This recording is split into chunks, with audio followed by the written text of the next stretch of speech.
Hello and welcome back to Collecting Iron Maiden. I'm your host James, and today I am stuck in the Twilight Zone.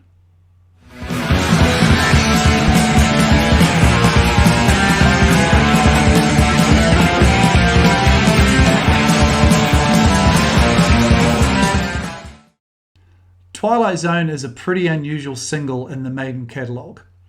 The Killers album came out in February 1981, with Twilight Zone as the first single following the album release in March 1981. Even stranger than that, Twilight Zone, the song to promote the album Killers, wasn't actually on the Killers album.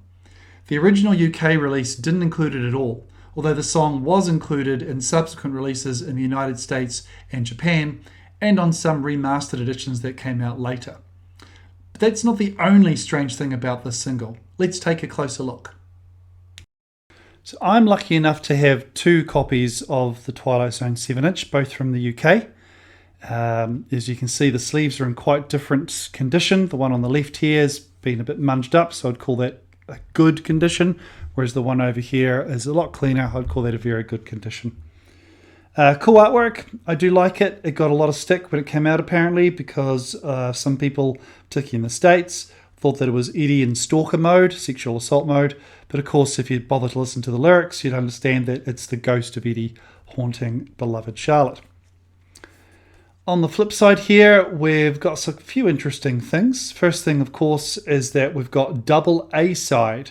So this single doesn't have a B-side. It's both Twilight Zone and Rothchild. We've got an asterisk here saying Rothchild is taken from the new album Killers, which just is confusing, I think, because Twilight Zone is generally thought of as being the lead single on this particular 7-inch. Another thing to note, as you can see down here, we've got Rothchild, like the rest of Killers, produced by Martin Birch, whereas Twilight Zone was produced by Iron Maiden. That's because the song was self-recorded and self-produced after Martin Birch had finished doing Killers and he'd left the country to do something else. So the band produced this song themselves as a B-side. If I pull this one out, this is the clear vinyl, and you can see here that we have Rothchild labelled as the A, and if I turn it over, we also have Twilight Zone listed as the A. That's not confusing at all, guys. Over here we have my second copy. This is the red vinyl. Pull that one out. Nice red vinyl. I do like the two of them together. And you can see we've got the same thing here. We've got A side listed as Twilight Zone, and the other side is also the A side, this time listed as Rothchild. There are 4 different versions of the Twilight Zone 7-inch single. There's the standard black vinyl 7-inch from the UK, which retails now for about $30 US mark. There's the red vinyl version, which I have, which goes for about $45 US. There's the clear vinyl version, which I have, which is slightly more expensive at around $50 to $55 US. But all of these pale in comparison to the mythical Twilight Zone brown vinyl edition. Apparently there's only 8 copies in the world. It's the result of the colours mixing together in the pressing process in the vinyl factory.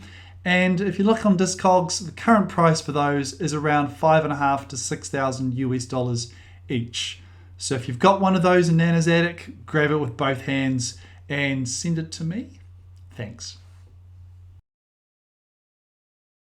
I hope you enjoyed our trip into the Twilight Zone with Iron Maiden. If you've got one in your collection, maybe the clear, maybe the black, maybe the red, are you one of those lucky people sitting on a copy of the brown vinyl? Please let me know in the comments. And as usual, also let me know if there's other items that you've got in your collections you'd like to share, or if there's a particular item that you'd like me to cover in a future episode. Till then, thanks for watching, and up the irons.